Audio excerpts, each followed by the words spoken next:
a lot of times we see community members rather than the direct caregivers themselves. A lot of times we've seen cases where these children have been hushed at home and they report to a pastor or someone. So a lot of times the culture of silence thrives within the home. Yeah, that's why shout out to all the street busybodies. I'm telling you, it's so important.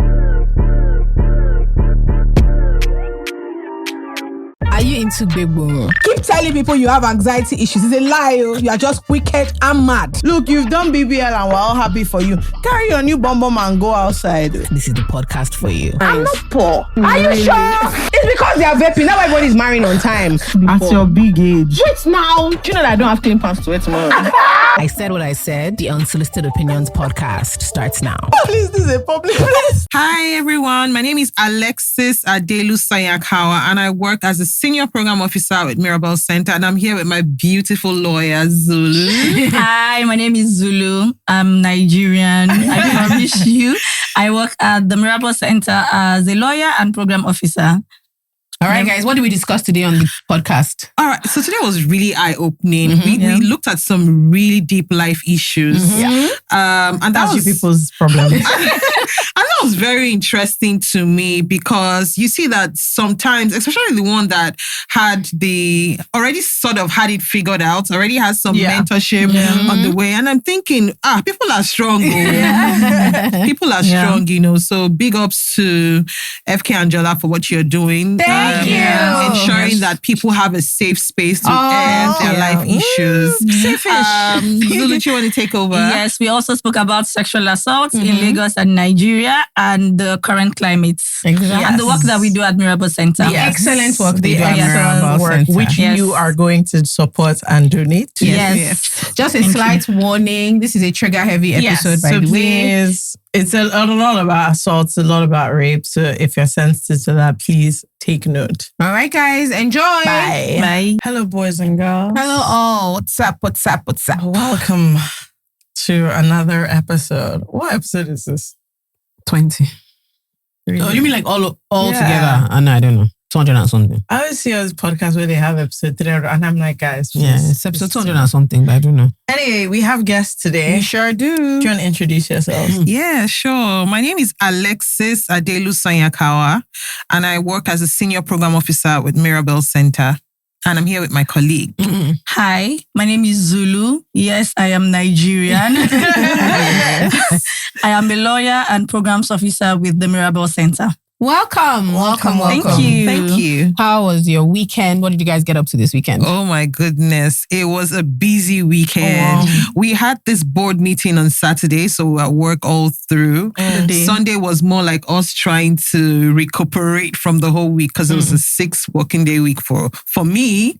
I know Zulu had a number of things that she did for fun Saturday and Sunday. Yes. So after work, I went back home and then I went for a friend's birthday dinner. And then on Sunday, I was in church for Father's Day. Happy Father's Day. And then for Father's Day, they gave my mother an award. I don't understand that, but let's just keep that. What was the award for? It was a Distinguished Service Award. So the fathers gave my mother an award. Awesome. And then, yes, I spent the day with family and friends. Oh, that's nice. Lovely. You, what did you do? I What did did you many things, to be honest. Can I remember? Our friend's father passed away, so there was a lot of condolences this weekend. What else did I do? I mean, we were supposed to have a Father's Day lunch, but my dad forgot. No, you guys, he sent the phone. Please explain the message he sent. A message saying that my brother mentioned it, but he forgot. He now wrote etc. Like, that's the actual message he sent. They couldn't mention, but I forgot etc. As in, he forgot about the Father's Day celebration that we're having. He said, yes, but we can do Wednesday. Yeah, I didn't actually do anything. So that actually didn't happen because the celebrant was out of state, in fact. That's how much he forgot about. He's like, yeah, he does ask that. Has this always been a thing? Like when they were growing up, did they have fathers? I said, what do you mean? He actually asked that when they were younger, did they have that? Has this been like since that his only Mother's Day knows that. But that's a valid question. Like, sincerely, as a child, he does not remember celebrating anything concerning. Like, he was like, is this like you people that came up with this? And I was like, sir. Anyway, but that's a valid question because he was like, sincerely, this is really somehow. Yeah. I was like, just imagine him telling Chief, Happy Father's Day. What else did I do? Okay, yes, I visited Lisa. So Lisa is a free school run by our friend Dami. And it's called Let It Shine Academy. Yeah. And it's a free secondary school. They're like 200 and something students. So the thing is, so they have the sponsor a teacher thing where you basically pay the teacher's salary. And so I did that. They also have sponsor a child. So you cover like it's like 200K. It's not just it's a free school, boarding school as well. And it's boys and girls. So they're like 200 and something students. So it's proper secondary school. And so they invited me to what was a day for all the sponsors to visit, like an open day type of thing. So I don't know. I just assumed that like there was like an event planned and then everybody that's sponsoring would be there. But it turned out it was kind of thing where like it was just a day where if you wanted to go, you could then go. So I went, and obviously Saturday. So normally kids are in their like house clothes, but because it's this day, all of them were in that uniform. Me and I go there late. All the children were dining hall. Oh no! Waiting for me. I said, God, I didn't know that you. Some of them not had a speech prepared. So I guess people had been coming and going. So the people that had a speech prepared for me, they were now waiting for you and your. So when I got there, I said, you guys, please release these children. Let them go and pay. But it was really lovely. I actually randomly, not that it was planned, but the teacher that I sponsored was in the reception when I got there. That's nice. So she was like, actually, it was the arts teacher and he does culture and everything. And so she was like, oh, so we had a tour. It's really cool. It's really interesting. Like people are doing.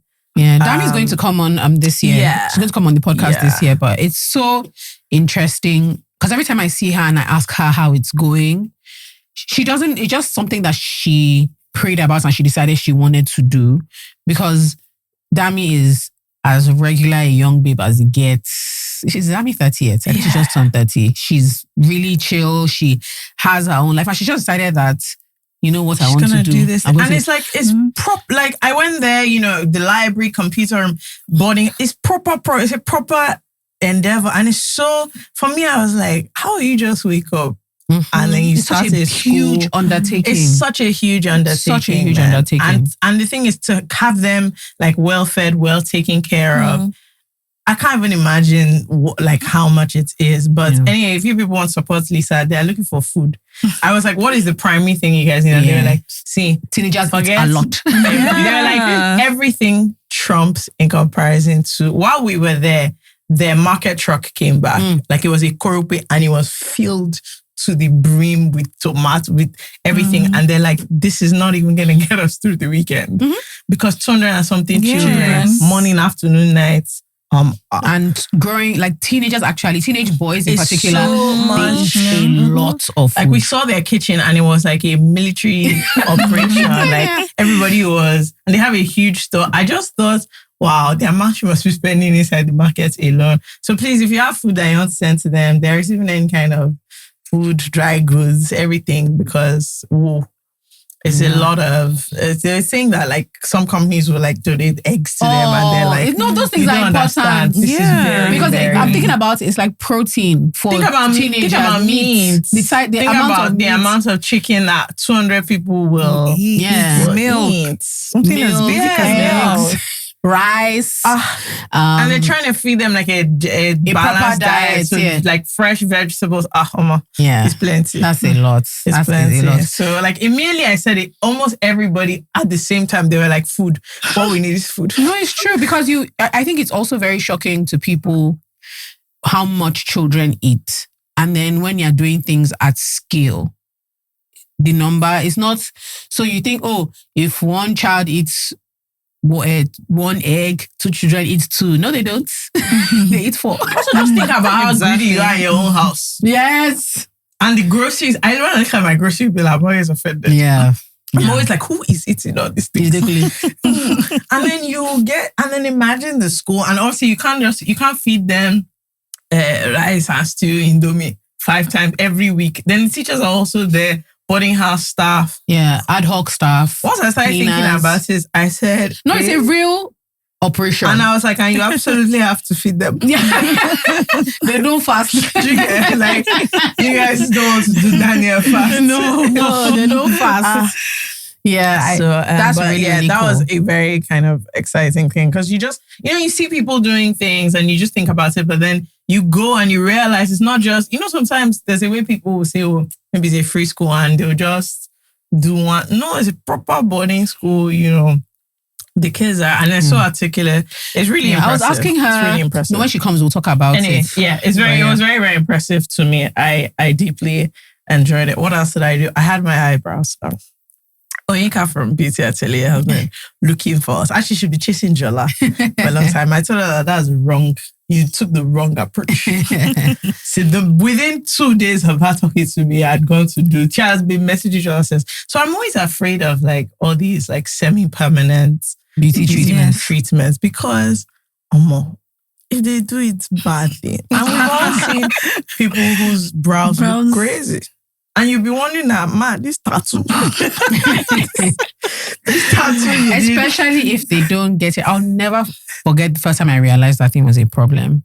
My friend in secondary school shaped her eyebrows and filled them in. But she looked surprised.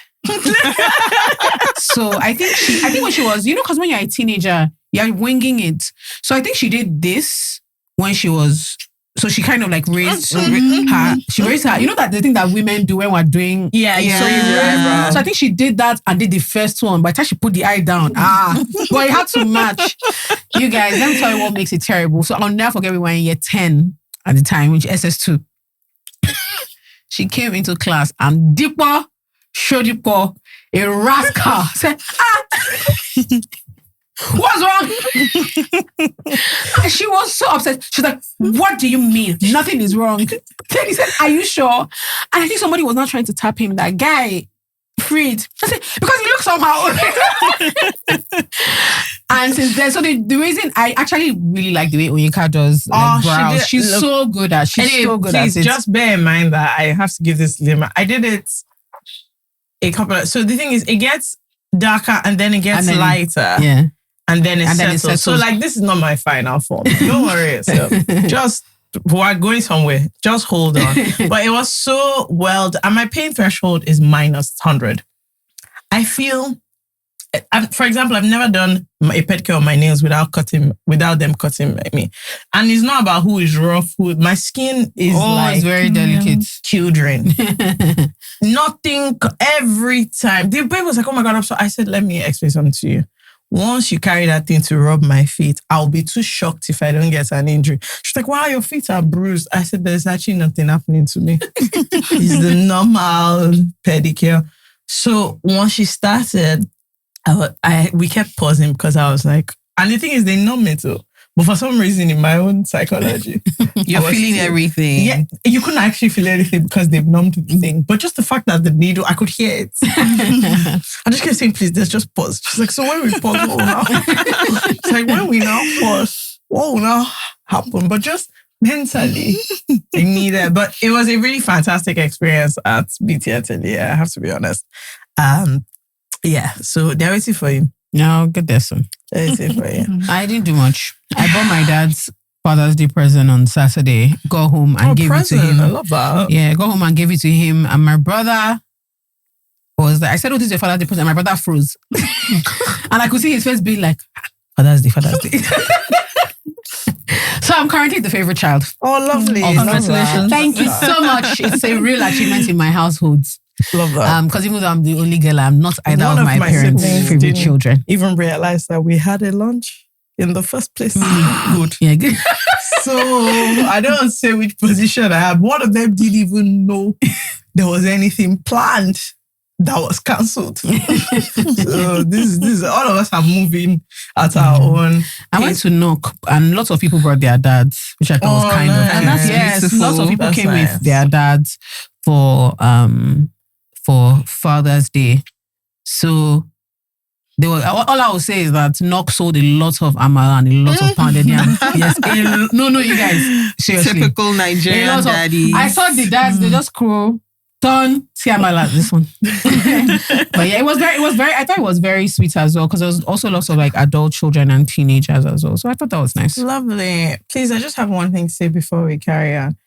All of you in tech, women in STEM, all of you tech bros in science, all the development science has had. What you guys are telling me is that nobody has come up with technology about waxing. I don't think they are thinking No. about I just those want, things. like, in the advancements of people are in space. People are outside the planet. But what you guys are telling me is that if I want to do Hollywood wax, one single technology, zero. No, nothing like that. So just explain it to me.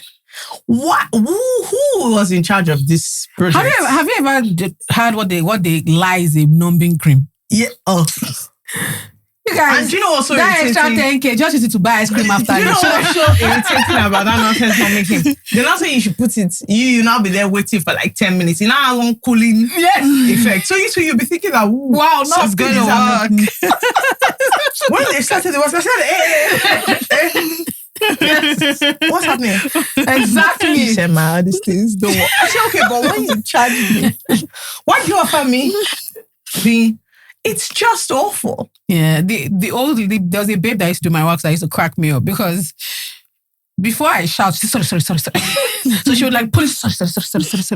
Madam, don't worry, we're almost done. I'm like, no, we're not almost done. She has to tell you, don't worry, we're almost done. My wax babe, Rachel, she always whines me. So she last time said, so should we do long strides or short strides? I said, Rachel. She now said, okay, what we'll do, just give me 10 strip. 10. I'll do 10. Finished. I said, how, like, anyway, each time, when she's now meant to count 1, 2, 3. No, she does it on 2 or 1. Yeah. God bless you. Yes, because How can that help me? No, So I'm like, she has to do it like that. Okay, stop counting. no, she has to do it like that. Yeah, she has to do that because actually hurts Because when I less. clocked that it was on 2, she now did it on 1. Yes. And when you clocked it was on 1, she did Because it I on was like, 3. you think you're wise? Yes, she has to do it like that so that you don't push her. Oh, no, yeah. honestly, if you have ever been there when I wax, you can hear me from outside. It's really like a terrible but I just kept thinking, so technology, like the whole technology that they are now, nobody. Yeah. Same with my dentist when they're like numbing you. And I'm like, you guys need to get on what the Americans are on. Because some of these is not really doing much. And she was like, that's how people become addicts. I said, I don't mind. Okay. I don't mind. Because no. I said either that or what I'm going to do next time I go to the dentist, I told them was I'm going to start screaming. And I know that people are in the lobby. So I'm just going to start screaming, oh, babe, they want to kill me. I'm going to start screaming. And I know that you have people that they're not like, Jola, you can't do that. I said, okay, let's watch the next you guys, time. I'm actually so serious. Like, it just, to me, cars are driving by themselves.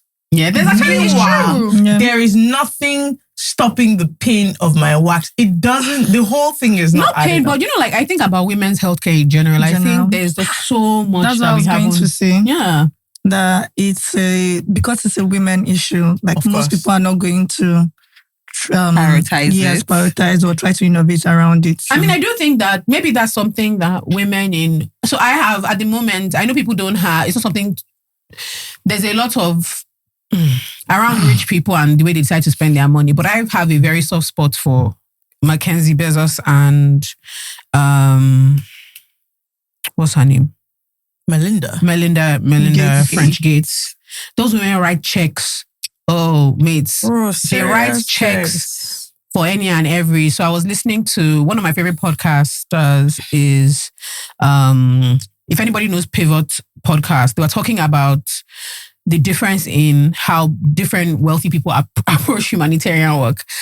And one of them was talking about how he works with this this program that helps young boys and men. They're actually doing research on how to get young boys and men coping in the world better, doing better. Another they got a check. And then another NGO he works with, their whole thing is catching children who are on the fringes. It was started by a couple whose child unfortunately committed suicide. And so they were trying to see what the signs are and trying to help schools identify those children. And so they basically called him to be like, because he's very wealthy, just to check, like, hey, we got a $10 million check. Is it you? He said, no, it's not me. Apparently it was Mackenzie Bezos. So they tried to, like, all this normal, set up a meeting so that we can talk to you about what we're doing. She was like, oh no, this is how she operates. She hears you're doing good work, sends the money, does some research to make sure that you're legit, sends the money. Okay, Mackenzie, please. I was about to say that. Hello, Ma. If you find this podcast, we have Mirabel here. We'll address you. Well, after you give Mirabel, if you give them 10 million, can you then even 500K to this issue of the vaccine? Yeah, but what I'm trying to say is that I think maybe Chola people have mixed all sorts of drugs. Maybe women who together. Are female philanthropists should think about advocating for people in STEM who are looking at things that are not particularly currently valuable to big science or big tech or big pharma, right? Because the way people, I imagine that some of the bigger pharmaceutical companies are just thinking of what sells the most, Viagra.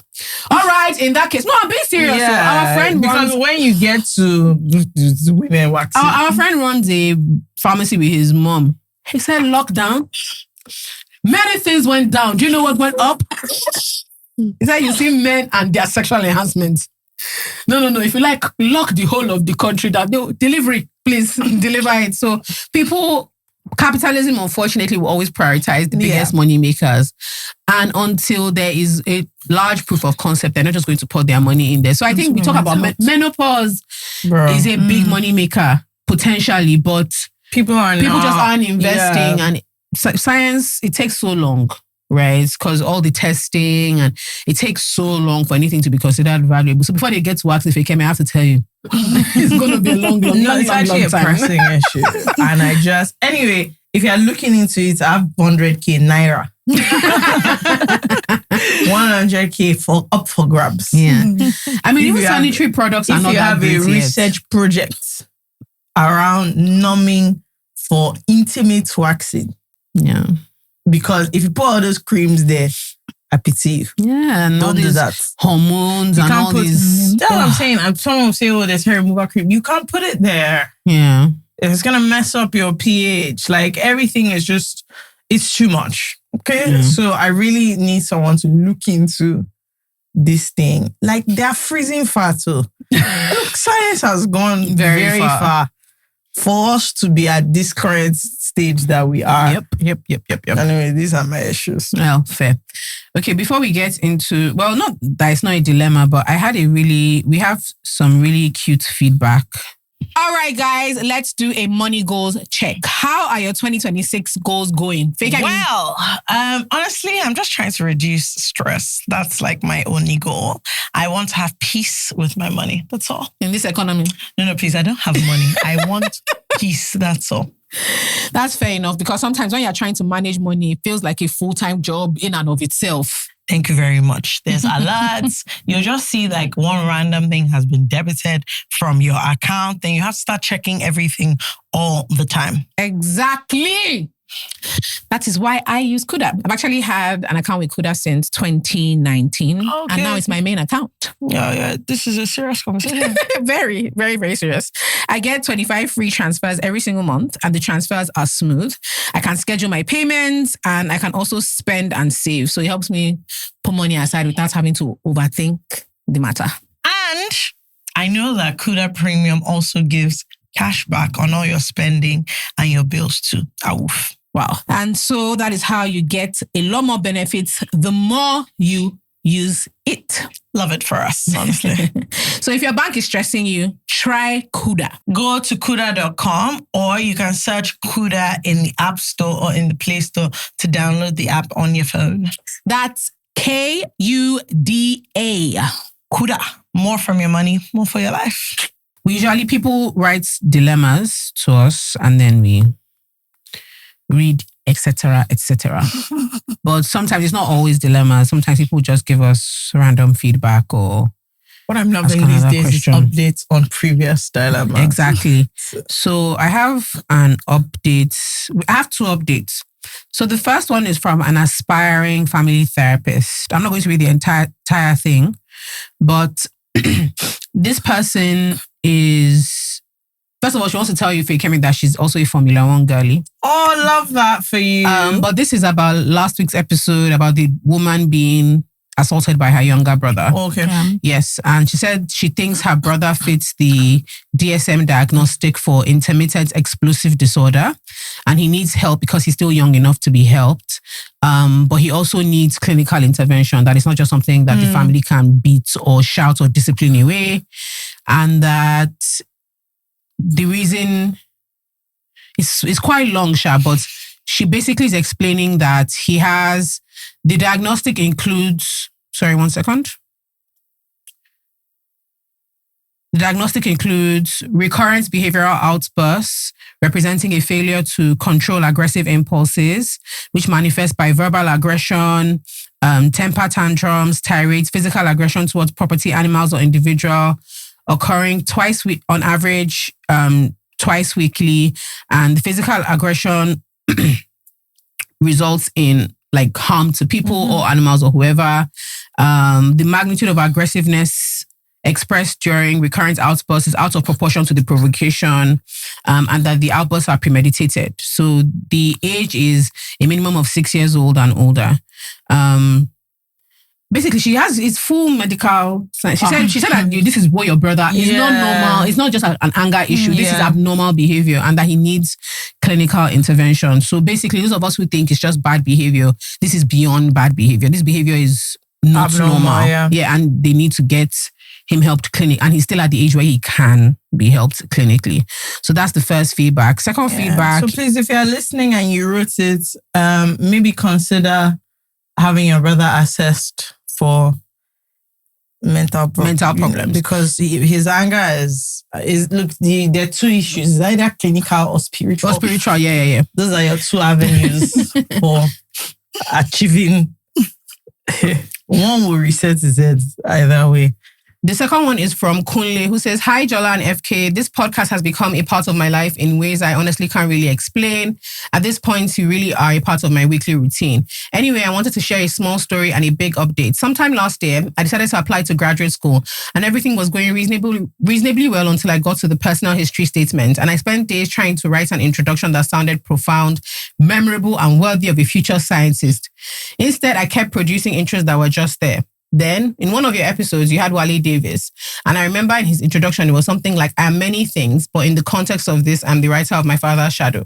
For some reason, it lodged in my brain, and I shamelessly borrowed the structure and ended up writing, I am many things, a teacher, researcher, and advocate, but in the context of my personal history, and first and foremost, the son of a woman from XXX in Ghana savannas, who dreamed of becoming a nurse but never got the opportunity because of deeply entrenched gender stereotypes and social structural beliefs about the place of women. My mother, educated only to primary level, was sharp, witty, and a voracious reader. Together, we read books like The Joys of Motherhood, Second Class Citizen by Busha and The Girl Who Can by Ama Ata-Aido, etc. The admissions committee seemed to like that a lot more than the previous versions that had me fighting for my life at 2 a.m. So the update is I've been admitted to pursue a PhD in genetics. I'll be moving from Accra to the US. I can't really give Wally full credit because I did write the rest of the statement myself, but he rescued me from a terrible introduction. So please pass along my thanks. A random line from the podcast also ended up making its way into the application that has changed the trajectory of my life. Anyway, thank you very much for the conversation and the laughs and the many hours of company while navigating my life in Accra. You see, guys, this is a life-changing podcast. It is. When we tell people, when we tell they won't listen. They say we just say rubbish, I just play. You can't see. PhD. Okay. Do you even have masters? Even me, I don't have masters. I don't know how I'm talking about, but that's really, really cool. Congratulations. That's very cool. Congrats. That is very, very nice. Congratulations. When people say things like PhD, I'm like, wow.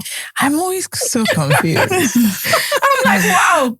That's cool I had again. a master's one. That was not a pleasant experience. Yeah, but congratulations to you. I think that's very, very cool. Do you have any dilemmas since I've done those updates? I do, but okay, this one is interesting. Okay. Because I think, well, let's see. It's called, this person is called the Family Customer Service Representative. I can see where she's going with this. Hi, John, FK, and guests. That's you. I need advice because I feel like I've been stuck in the middle of a family dynamic I never signed up for. And it is honestly draining me. My parents are divorced. And after the divorce, my mom developed a drinking problem. Oh no. During that period, things at home could get very intense. There were times she would be very cruel or harsh towards my sister and me. And my sister often ended up being the one who would defend me and stand up to her. So she experienced those moments in a much more direct and protective way than I did. Because of that, we've grown up with two very different emotional versions of the same household. I believe my sister carries a lot of resentment towards my mom, while I don't have as much. But the problem is, I always end up in the middle of it. They argue constantly, and somehow I become the messenger, translator, or person they both turn to about the other. If there's tension, I'm the one expected to explain, calm things down, or pass messages back and forth. My sister will say things like, she's not even the one paying rent here. And my mom will also come to me to interpret what my sister really meant. And I'm just stuck in the middle thinking, I didn't create the situation. Me, I just live here. It's exhausting because I understand both perspectives. I can see why my mom feels misunderstood and why my sister is still angry. But it just means I'm constantly buffering two realities in one. There's something at the end which I can't scroll to for some reason. Anyways, my mom is only here for 1 more month, but I don't even know how to hold on through that without completely burning out in the process. How do I step out of the middle without making things worse or being made to feel like I'm choosing sides? And how do I deal with the guilt of not carrying the same version of the past that my sister still lives with? We have some family dynamic experts. We need to regularize the importance of seeking therapy. If I recall correctly, she mentioned that her mom had gone through a divorce. Yeah. And then I'm not sure if her mom had at any point in time gone to seek for professional help. So we need to normalize seeking help. We need to normalize speaking out. It's just the same way we talk about people speaking out about their sexual abuse experiences. So you find out that someone has gone through a traumatic experience and does not understand the importance of decompressing. You find out that a number of people who work day in, day out, and they don't think there's need to go for leave or take time out or do something to relax. So both the mother, who is a divorcee, and the children need to see someone who they can speak with. Because there's this thing I'm working on, and it's about adverse childhood experiences. And this is one of the causes of family instability that would affect the growing up or the upbringing of a child at the developmental stages. And we're already seeing the child who's confused, who doesn't know what she's feeling or doesn't even understand what's going on and is interpreting things in her head, just as every other growing adult or growing child would do. And I think also it's a bit jarring because she briefly mentioned she had a drinking problem, which made her react in certain ways that she was protected from, but her sister wasn't. And then they kind of moved on from that. And I wonder that in real life, if after maybe the initial intensity of the drinking problem, they also just moved on, because I'm like, this is a big thing that you said, and we've moved on from it in the story. I do think, like in a lot of African homes, somebody sent me a DM warning me that we have listeners from everywhere. So I need to stop saying in Nigerian homes. So sorry.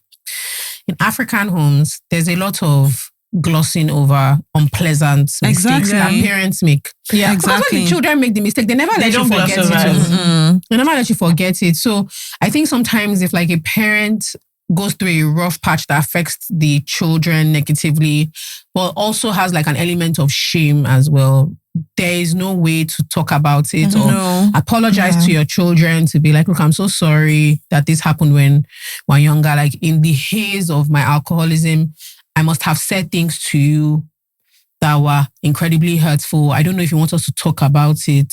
Like, I just want to apologize. And so those jabs that your sister gives your mom, they are her only They're coming from somewhere. right? That's the only way for her to pepper the woman back. Like, she has to say those things because since you didn't say sorry, so I must pepper you back now. No, it's true. I must say my own now. I must be rude back now. Since we can get away with bad behavior in this house, it seems. So sometimes people will act out because what they need is like an apology and a discussion about what happened at the very least.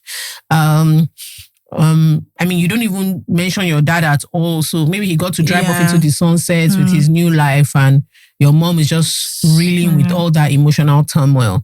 But the question she asked about like her and her sister, I think recognizing people have different relationships with the same people. So two siblings have different relationships with each other And with their parents. and with their parents. And sometimes if you don't experience the harsh side of a parent, to the sibling who did, you can seem like a bit of a traitor.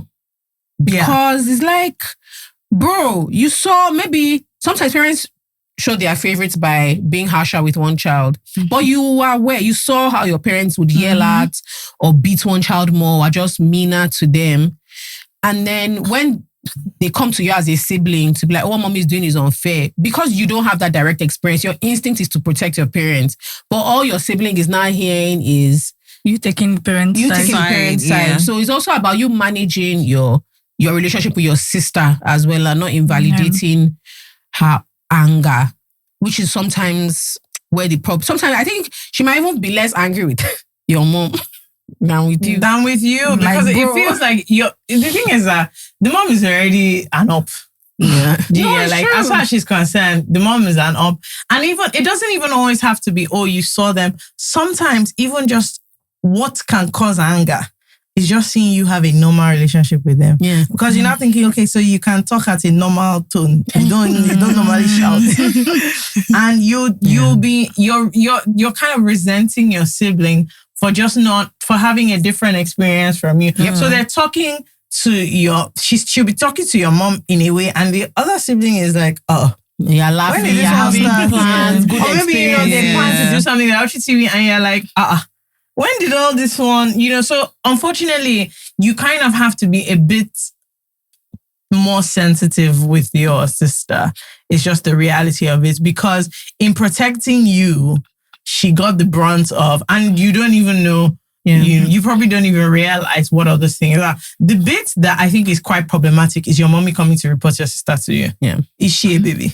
Yeah, that's a typical Nigerian parenting. Yeah, you've changed the dynamic of the family because why are you reporting, someone's older sister to her? And now you're putting her in a position that she should never be in. So it's actually your mom, I blame. Yeah, I think also like there are just some things that we don't realize we have the power to do early enough. So you can demonstrate the relationship you have with your siblings. So for instance, my two younger brothers are very close, and one of them, so the middle, has told me of years ago about how I would get so, I was very impatient with our last.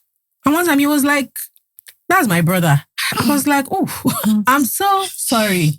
So it was like taking up for the way he took up for our brother in the context of, he's your brother, but he's my brother too. And I don't like the way you treat him sometimes. And I thought, that's a dynamic that I think a lot of Nigerians don't recognize is possible. Sometimes it's you telling your mommy that, excuse me, that's my sister, ma. Yeah. Like if you don't mind. And it helps with strengthening bonds. Some families encourage it. There are some families that you notice that parents teach their children how to be protective of each other. Parents are very, they express disappointment when one sibling comes to tattle on the other one. They're like, why will you rat out your brother? Like, yes, he did something wrong, but actually you're supposed to help him. Like he did something, you're supposed to help him fix it. You're not supposed to come and tell me so that I beat him. Yeah. So they help build those bonds. But in a family, sometimes you have to tell your mom off. Let her be ashamed that she came to come and find somebody on her side, and now she has to go back to her room quietly. You have to make it somehow keep coming to you, where She just says, this one now before you start saying. Let her call her sister. Yeah. Like it's normal. Let her call her own sister. She needs to take this to another person that is absolutely not you, because there's nothing worse than your parents trying to cause problems for you and your siblings. It's just, I don't even understand why your mom would want that, but she's also not thinking. Yeah. She's just upset because she can't talk to her about. So the thing is that her and your sister can't have the conversation that they need to have. So the real conversation about how you treated me when you got divorced, they're not having it. So that's the thing. It still boils down to the fact that there are underlying issues with the mom. Yeah. And so she's probably just, portraying her anger on, so we can't really, those issues, until we deal with those underlying issues that are always swept under the carpet, we can't get to the bottom of it. Yeah. Unfortunately, unless you guys, unless they address what's going on, you're going to have this. It's not coming from nowhere. Yeah. So it's just a bit unfortunate because your mom probably needs, she should have gotten years of therapy. Divorce is not an easy. It's such a big deal. It's not an easy thing to go through. And then when you add alcoholism on top of it, there's a lot she's coming That's from. coping. Yeah. Yeah. All right. Up next, we have Can't Go Front, Can't Go Back. Who says, hello, President. Let's get right into it. I lost my father when I was quite young and grew up navigating adolescence without him. My experience with my stepfather was very negative, which left me with unhealthy ideas about fatherhood, and I'm now trying to unlearn. As I enter adulthood, I'm intentionally seeking healthier male role models and a much more positive understanding of what fatherhood can look like.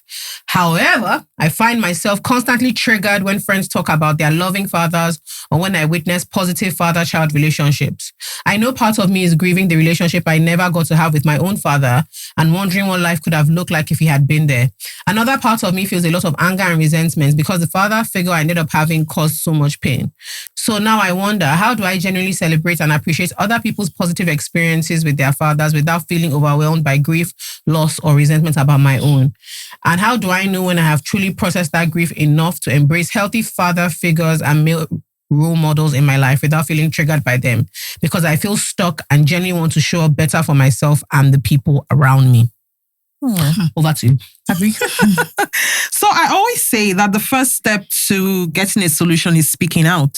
So I applaud this particular person because speaking out is really and genuinely the very first step. Sometimes we keep asking ourselves, when is the best time to move on? When do I know grieving is, we've gotten to a stage where you say grieving is enough and all that.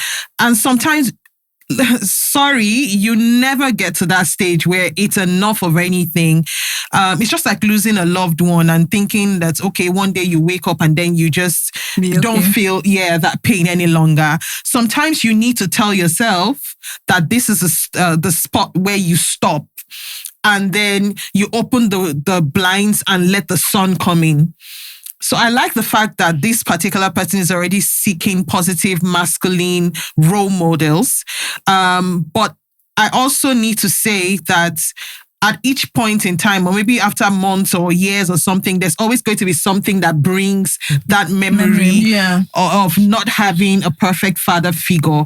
So, sorry, there's never going to be a perfect scenario because that was a part of your life at some point. But I also need you to build on this strength you already have, because for you to even speak out, the strength is there somewhere.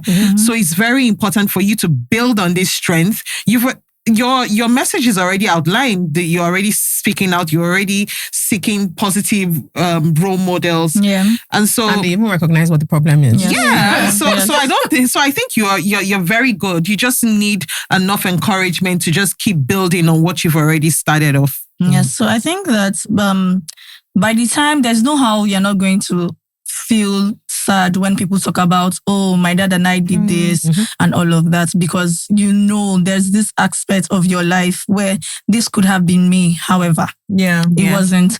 And so it's just with time and with the right role models, you would eventually say, oh, this was not me then, but this can be me with this person or with my child if I decide to have a child. So it's just about looking ahead and understanding that this will always, like Alexis said, this will always be part of my life.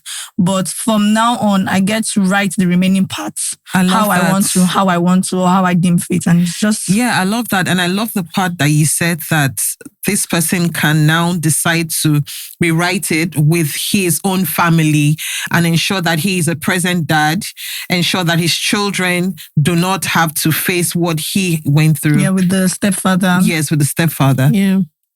Yeah, I don't know. I think once you recognize that, at least you know what it is that bothers you. But also, I think because we're in a world that recognizes therapy a lot more now, we assume that therapy is like a silver, but like it will... Like once you go to therapy, you won't feel those things come again. out. Yeah. It'll help you manage better. Yes. But there's very little to say that you won't be overwhelmed by that sadness from time to time. And nobody can help you immediately know what all the possible triggers in the world for the rest of your life will be. So I don't want you to have expectations that will make you feel like maybe you're not doing well because you still have those feelings. No matter, maybe you've done therapy and you feel like you're doing better, then all of a sudden those feelings come and you think, you're doing something wrong. I think it's not that. It's just you will be infinitely better, but not forever and ever for always. It also doesn't make you a bad person. These are just normal feelings. I think the thing is, you know where it's coming from. The main thing is to just not like dwell into. So you have resentment for somebody because they have this with their father. It is not sitting in it or changing your behavior because it's recognizing that, okay, I feel somehow. I know where I feel somehow. I know where it's coming from, and this is not this person's fault. So it's just about not projecting it onto the person. Them. And then, I think also if you have like safe spaces, friends that you can just be like, this is wonderful, but I also hate it. Other friends that you can confide in without feeling guilt or shame. I think that would be great as well. Pele? I have one more update that's very funny. And it's called Liar No More. Exam update. Hello, FK Jola and guests. I can't believe the bounce read my dilemma, and I'm proud to announce that I come to you today as redeemed and victorious. Okay. After 30 days of shame and secrecy, I passed my exam on the second try. My biggest secret, other than lying, is ever even announcing I was going for that exam. This time, I was moving in silence. Just as you predicted, the firm actually sent an office-wide email. Anyway, 60 plus hours of studying in secret later, I came out on top. I wish I could add a screenshot to show you guys, because now I've built a reputation as a liar on this great platform. To the listeners, I have only one piece of advice. Always say the truth and shame the devil. I can't believe I played with my career, my reputation, and my life like that again. Never, ever will I lie again. Well done. So for context, she went to take an exam. She failed it, but she lied to her colleagues that she passed. But she now thought that she didn't think that. So she told one person. Next thing, her guy was congratulating her. Next thing, the office did email. Meanwhile, she was set to take it again after a month. So she had failed the first one. The problem was now, what if she fails the second one again? Now everybody's caught. But thank God, you see, and we told her that the only option is to pass. No, she has to pass that exam. You see, maybe it was the announcement that made that gingered her. I just told her, you just have to do this thing. These congratulations cannot waste. You can't. Yeah. And now you see it hasn't wasted. Yeah. But don't try. Let's not do that again. Let's not do that again. I hope nobody in office listens to this. Okay. All right. Hello, boys and girls. Hello, everybody. Hello. As the summer is coming, we need to get our money up. Exactly. Okay? So we have partnered with our friends Busha. And they are having a savings challenge. Yes. Okay.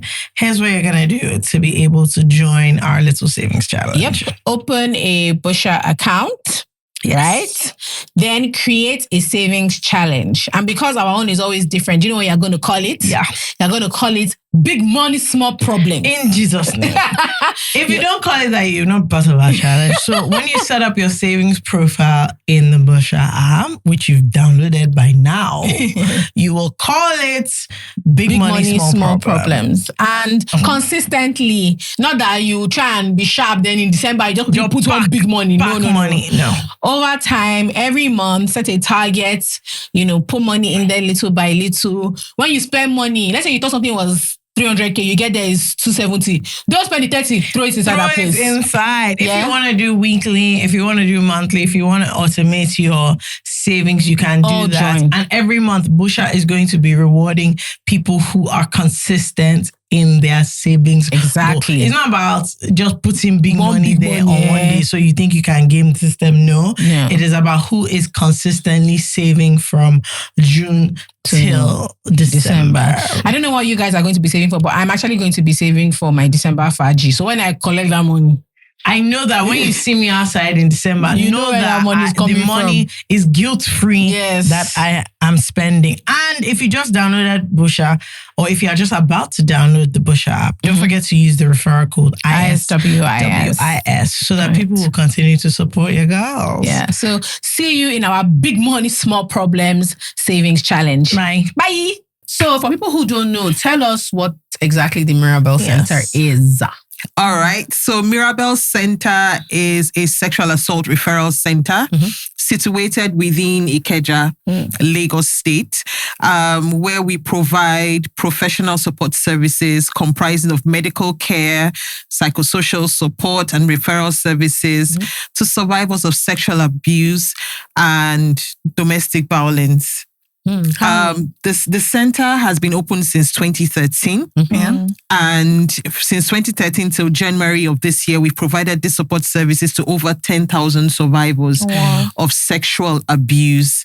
These survivors range, we have different ages, male, female, but what stands out from our statistics is that over 90% of them are persons below the age of 18 years of age. They are minors. 90%.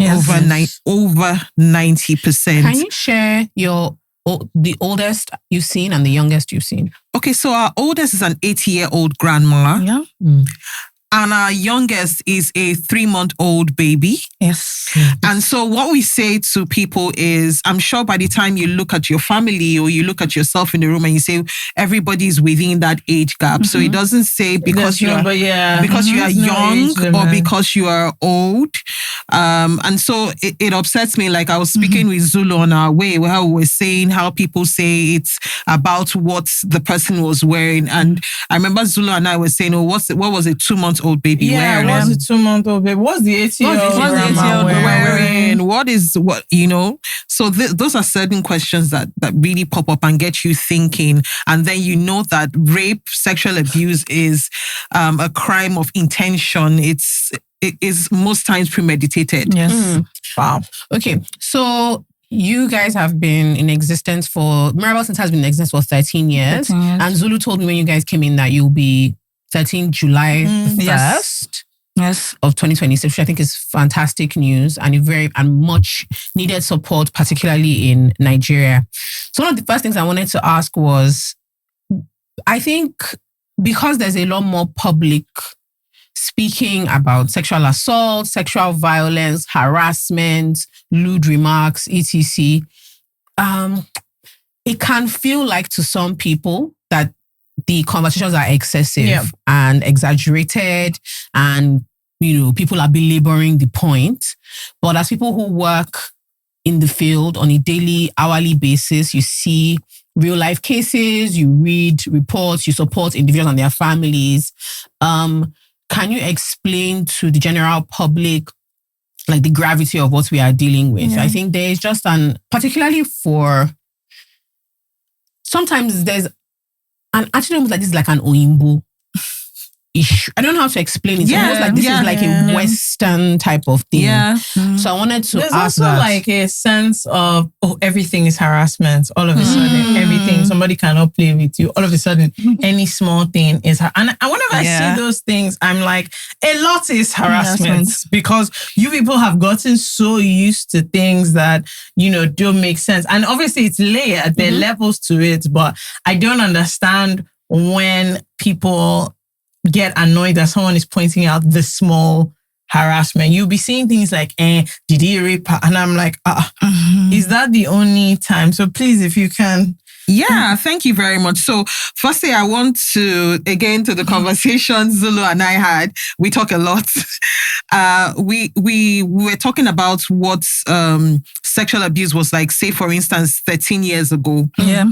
And then it's something that we both agreed and said 13 years ago, you would barely hear someone say, I was abused. Yeah. I was raped. I was sexually abused. No, those conversations were not taking place. And so we've seen a transition into a more, environment or climate that is more comfortable with speaking out about this kind of conversations. So when people say, for instance, that are we overflogging the conversation or the awareness? And No, I'll say, not. exactly, No. we're not. And I keep saying that there's never enough of this conversation out there. You never know who your too much talk is going to impact, and that person wants to talk about it. The gravity cannot be measured. Yeah. We're looking at, this is just out of 10,000 survivors, we're looking at over 90% as under 18. And these are just reported cases. So what is happening out there that is being covered up? Yeah. These are conversations that we feel cannot be spoken about enough. And we feel that if we don't keep talking about it, we're losing the future of our country. We are losing the future leaders. You know, we always say that how children are the future leaders. And if these future leaders, their future is constantly being traumatized, stigmatized, jeopardized, I think we can't just keep silent. Yeah. Yeah. So 13 years ago, before the Mirabel Centre, we had barely any laws, barely any policies providing protection against sexual assault, domestic violence, and all of that. And then the Mirabel Centre comes in. It's the first sexual assault referral center in Nigeria. It's the second in West Africa. And then people are saying, why sexual assault? Why rape? Why not HIV? Why not malaria? Why not malaria?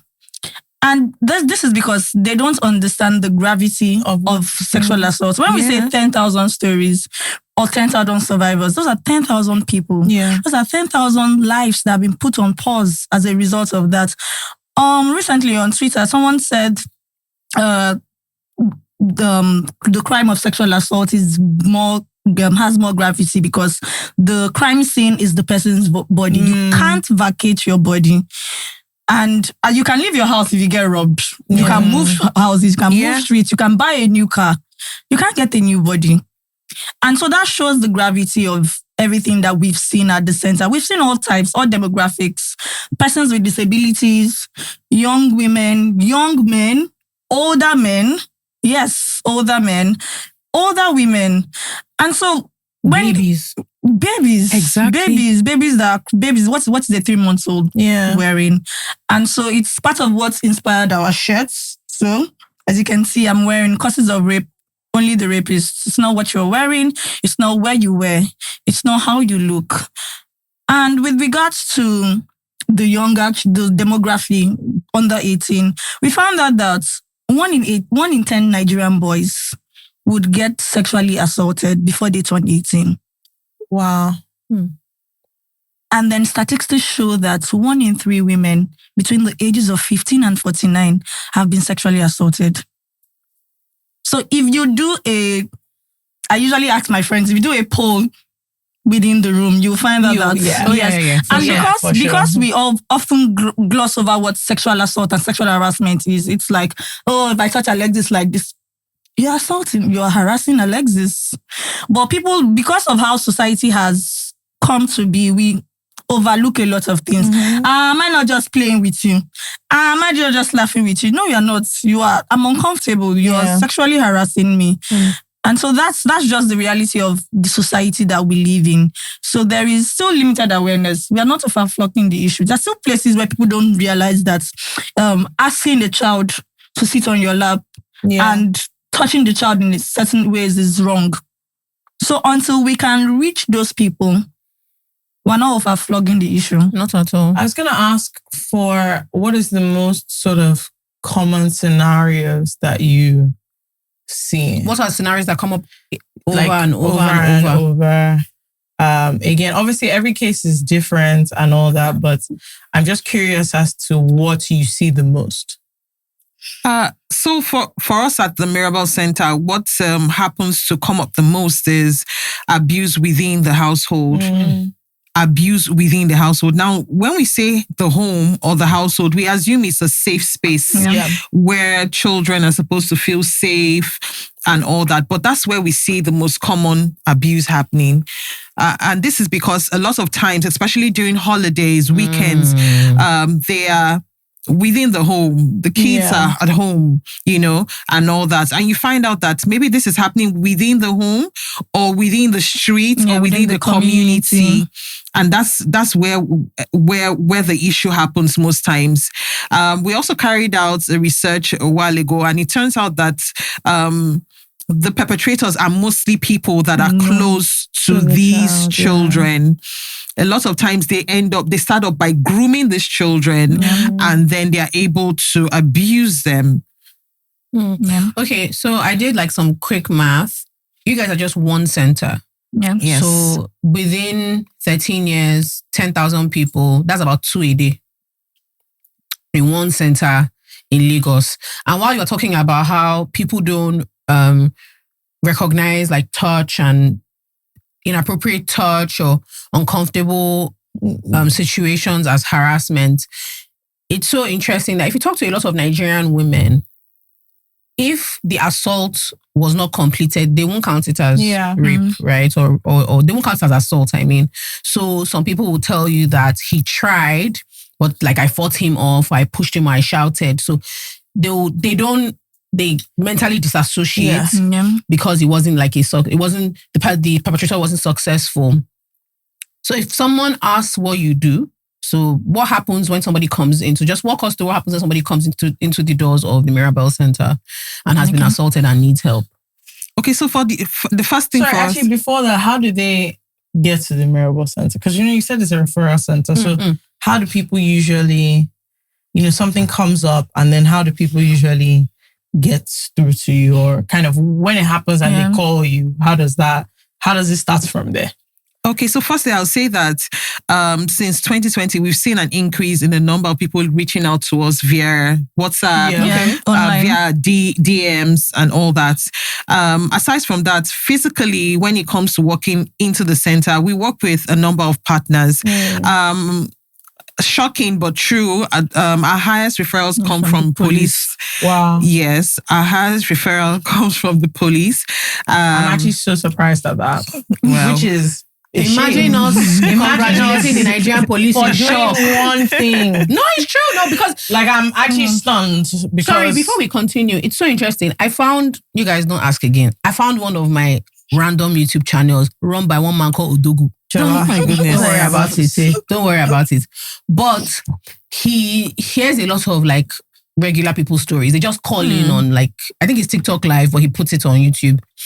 And one of the things I found over like hours of listening to his content was the role that a lot of people, when they're going for like a domestic violence and sexual violence case, they refer them to either human rights or there's like there's another There's a desk. There's a desk that they tend to send, a gender desk that they send them to.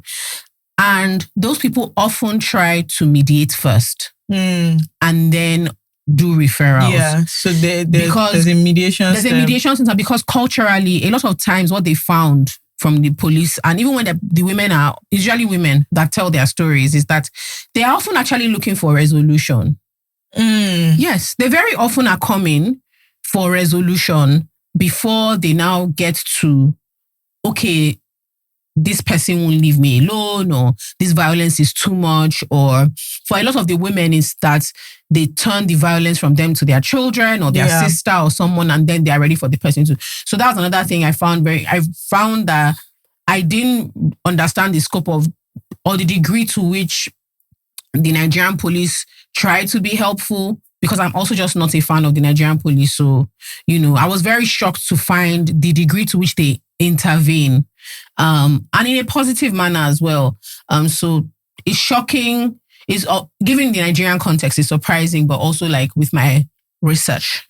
It's also not. But yeah, so a lot of it comes from the police. Yeah, a lot of it comes from the police. Actually, within Lagos State, we have 13 family support units. Okay. And these units are very helpful when it comes to handling cases of domestic or sexual violence. And then we have the gender desk. So a lot of referrals come from the police, in general. When a survivor walks into the door of Mirabel Centre, the first thing we say is we are survivor-centered, we are client-centered. We're not going to bother about the perpetrator. Okay. At that stage, the first thing we want to do is to ensure that that client or that survivor gets back on their feet, is able to be reintegrated into the society, and that is our topmost priority. So the first thing we are going to do is to ensure that this survivor's information is taken down just for documentation. And then I'd like to mention that we ensure that we codify the data. Yeah. So you're not going to see a file that there's Zulu or there's Alexis on. You're going to see numbers, and that's how we do it, just to maintain confidentiality. Counseling, very important. So we have trained trauma counselors. Okay. So we ensure that these survivors go through as many counseling sessions as needed. As many as needed. So we ensure that we first of all stabilize them, ensure that, and we don't just do the counseling for them, their guardians or parents who come along. Because a lot of times you find out that parents are blaming these survivors. You too, what were you doing in Brother Collar's room? When he asked you to come, why did you go? Why didn't you fight him? But then we don't understand the psychology around sexual abuse. So it's possible that even the greatest fighter can freeze in that particular situation. And then after that, the survivor moves to the medical room, where we do a head-to-toe medical forensic examination and ensure that documentation is put together. This documentation is sent to the police, and an AIDS investigation also helps in courts as evidence. Yeah, so that's what happens when survivors come to the center. Zulu, do you want to talk about our survivors forum? Yes, so like Alexis mentioned, we ensure that survivors get all the counseling that they need. So if it takes them 10 counseling sessions, they get it, and they get it free of charge. And so that means that they can come in, they can walk in at any time to get counseling session. They can call in at any time to speak to the counselor. And then at the end of the month, we send a message to all the survivors we've seen for them to come in. We have a group session, and you can see different people at different stages of their healing journey. So you can see someone that just walked in on Friday, and then you can see someone that walked in at the beginning of the month, at the beginning of the quarter, and it's just a learning experience for them. You would see people encouraging them. Don't worry, the police, they'll say so and so. But when you get there, tell them that it's Mirabel Centre that told you to come, and then tell them that you are going to go back to Mirabel Centre to say so and so, and then they'll tell you, oh no, this court, don't worry, I'll follow you. So we also have community monitors and like survivor advocates within them. Groups, so it's an ecosystem. They organize within themselves. So they tell you, don't worry, I'll follow you to police. Since it's gender, I'll follow you to gender. I've been there before. I met this police officer. I have to super his number. He helped me the last time. And so you just see that it's something that they are able to come together and then just hold each other's hand. And then the center is holding everybody as well. So it's just what we do. I mean, you already said that one of the things people would be surprised to find out is how many times like a guardian or a parent, maybe out of frustration or worry or anxiety, will blame a survivor. But what's the biggest misconception you think people have about sexual assault survivors? Do you want to go? I have a lot. No, okay, please, let's have it. Okay, so the first misconception or myth that people often say is that because they did not fight back, then they were complicit, and then therefore it wasn't rape. But like Alexis said, in that moment, a lot of things can happen. Even the strongest fighter can be docile, can freeze, and a lot of things can happen. So you can't say simply because it wasn't, because the person didn't fight back and then there was consent. Consent has to be freely given and can be taken at any time. And then the next one is that sexual assault and rape is a family matter. It's not. It's not a family matter. We hear that. It's not a. It cannot be mediated. They can't solve it by themselves. We hear that a lot of times. And we tell them as well that if you come to the Mirabel Centre, and for minors, it's obviously we have to report and pass it on to the police. And once we do that, it's no longer in our hands. So it's a crime against the state. You can sort it out with the police. State, with the police, with the courts, Yes, but we have done our own part. So it's not a family matter of any. It cannot be mediated. Rape cannot be mediated. That is one thing that people often, it's a good misconception. And then the other one is that it's against women alone. Anybody can be raped. Anybody can face sexual assault. Yes. And so, because we've seen everything, we've seen all throughout the demographics, we've seen the 3-month-old baby girl, we've seen young boys. There was a particular case where we had young boys alone within the community. Yes, and there was a brother in the community that was assaulting them. Yes. We've seen older men. Yes, and then we've also seen older women. We've seen young women. We've seen all sorts. So it's not something against women. It's not something done to women alone. Sexual assault. Anyone can be sexually assaulted. Anyone can be raped. And I think that's the top 3 for me. Yeah, I was gonna ask that. When you have cases, is it usually, especially both with minors and then with adults? I'm actually still stunned at the percentage of this that is people, and I'm completely stunned. But I was going to ask that who usually does. Remember that this is reported. Yes. So that's the thing that everybody should keep at the back of their minds. These are people who go through with who go through reporting. I used to work with Stand to End Rape, and you'll be shocked at how many people have no intention of going further than this is what happened to me. Yes. Sometimes they just want to. Sometimes I'm sure you get calls and they don't want to come in. They don't want to tell you. They want to tell somebody that this is what happened to me. And they can be physically hurt really, really badly. They don't want to come in. They might be living in the same space with the person. They don't want to come in. Maybe it's been happening for years. They don't want to come in, or they might be anxious. So just even with this number you're seeing, this is still just reported. So I usually say that the numbers we've seen is a fraction of the reality of society. It's a fraction. For every 10,000 stories and survivors that we've seen at the Mirabel Centre, there are more. There are so much more that can't report, because again, we see at the center there's the financial aspects to it all, and which is something by after 2020 and the lockdown, because we saw a lot during the lockdown, we started trying to see how to provide economic support for guardians and survivors. So you would see there was a case that we had where the survivor was a young girl, and then she had a brother. And they had to leave the house because the perpetrator was their breadwinner. Right. And as a result of that, it means that everything pauses. Yeah, because they can't, you're not funded anymore. Nothing.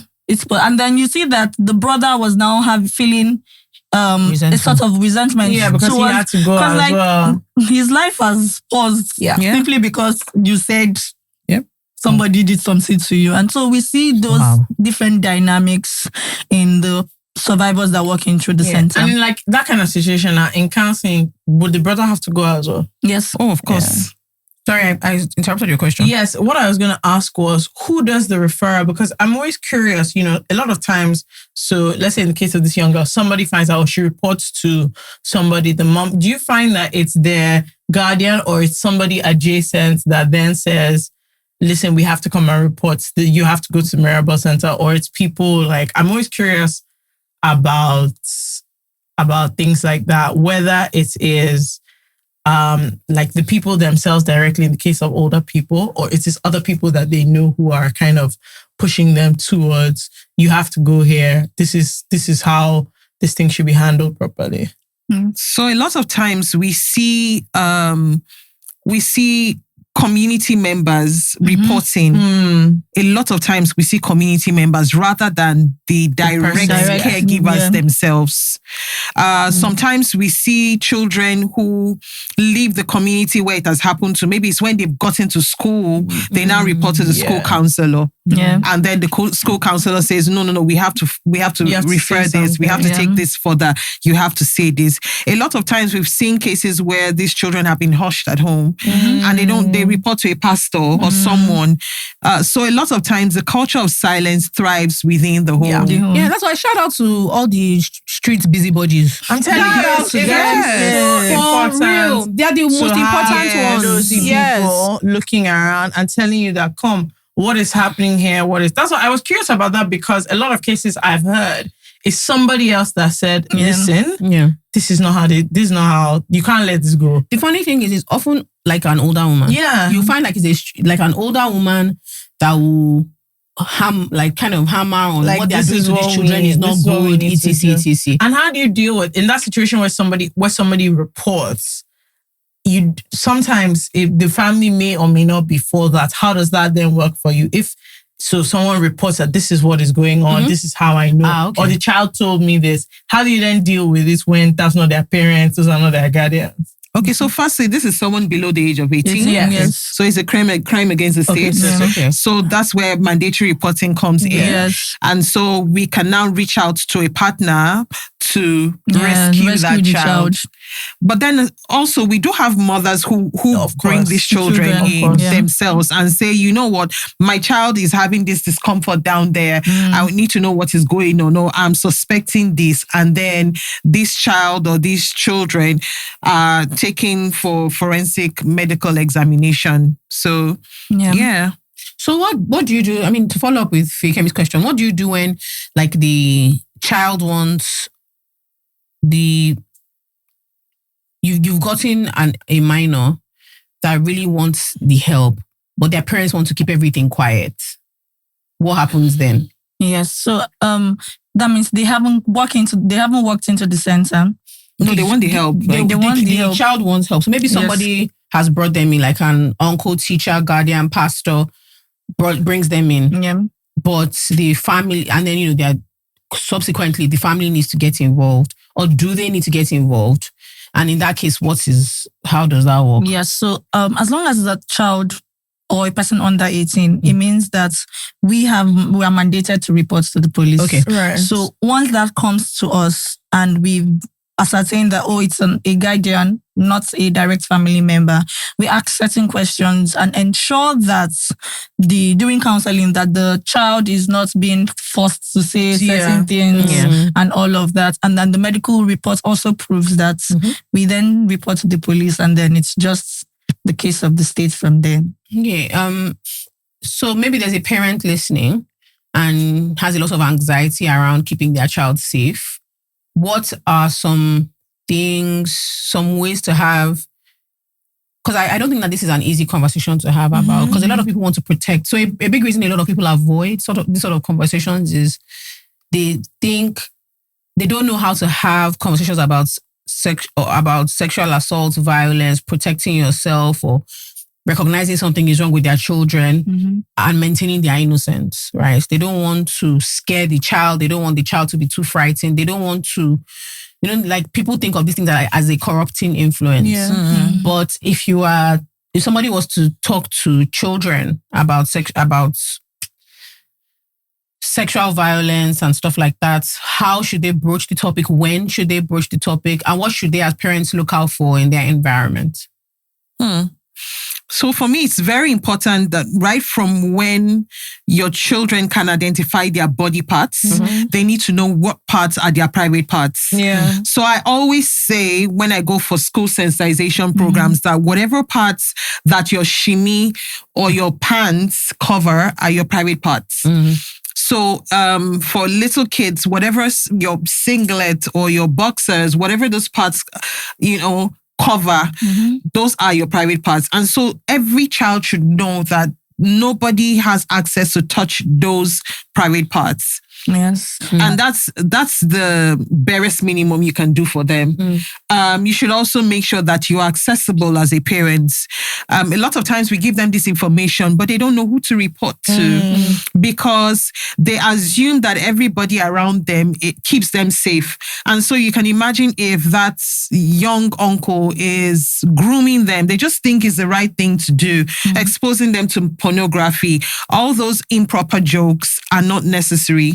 And so if you tell them what to look out for, as young as when they are a year old, they can, and when they can express themselves, they know. You would see young children as young, don't touch me there. They would say something. And then when their moms or dads come around, they run to them and say, auntie or uncle did this. Another thing we do that's really wrong is letting them address everybody as uncle and auntie. No, I'm not your auntie. You know, I think we need to normalize calling, teaching them how to call people Miss Zulu said this, so that they know, not out of disrespect, so that they know that this person is not my, like, they're not a trusted person. And so because we are such a cultural person, we even encourage them to call some people mommy and daddy. So they just assume that person they're calling daddy cannot tell them to come into the room for something bad. You know, I think I really like you bringing that up, but also I think there's something to be said about how, in reference to culturally, our culture is quite open, while culturally open. So even things like hugging, kissing, pecking, sitting on laps, you know, and all those things, tickling, you need to figure out how to help your children understand how to set those boundaries, because sometimes they don't know that this is not okay. And some of that openness is room for grooming. Exactly. And the child is confused and they don't know. Exactly. Especially if it happens to now be somebody that you're unfortunately friendly or close with, that's doing something wrong to them. They might think that it will upset you. Yes. To explain to them that it's beyond, I don't like this uncle or I don't like this auntie. Like this uncle or auntie that's your very good friend is doing something dangerous to me or hurtful to me, unsafe. So that's something that I think people find really, really difficult to understand how to do. What do you think is do you think Nigerian families are, in your years of working at the Mirabel Centre, do you find that people are more open than before in reporting, in bringing children in coming in themselves, in using words to describe or explain what happened, in coming to, like, for instance, like a not public, but a closed meeting with multiple other people, which means those people will also know what happened to you. So have you seen a more acceptance, or is it pretty much the same, or, you know? Yeah. So from 13 years ago, it used to be conversation. This used to be a conversation where people would not say anything or would not want to share. But now you're seeing people actually say to somebody in the community, I know someone, or, oh, come, let me take you to Mirabel Centre. Let's go together to report. So we're seeing more open conversations. We're even seeing survivors willing to share their stories in public just to strengthen other people. Zulu mentioned we have a number of survivors who are now community monitors within their communities. What does that mean? Sorry. Okay, so what that means is, let's say, for instance, within Lekki Phase 1, if we have a survivor here that has grown and healed, she could be somebody who reports to the center if there's any form of sexual violence within the community. We have within certain communities where we have someone who would hold the person's hand and say, you know what, let's go to Mirabel Centre together. And so those are what we call, or what we term, community monitors. So these are people who stand up and encourage community members to speak out against sexual abuse. I wanted to ask about adults now. So people are above 18 and kind of, obviously there's going to be a wide range of situations, but again, not with children. So with adults, what is the scenario? What scenarios are you seeing the most? Because we've established that with children, it's actually more familial and close quarters. I'm so sorry. Not that it's funny, but I remember a video where someone was teaching her children about stranger danger. And then someone was like, yeah, but actually them about the weird uncle too. Yeah, it's not like I know Like you're talking about it's stranger not always danger. strangers. Most of those people are in your house. Yeah, but there are people like close to them. But in like Fekemi said, so what do you see has come up time and time again with adults, male, female? With adults, it's still within their place of comfort. It's still within the workspace. Yeah. It's still within Workspace. Their peer groups. Yes, it's still within their peer groups. We go out for a party, I'm a little bit tipsy, and then something happens. So it's still within spaces where they would naturally find comfort or solace.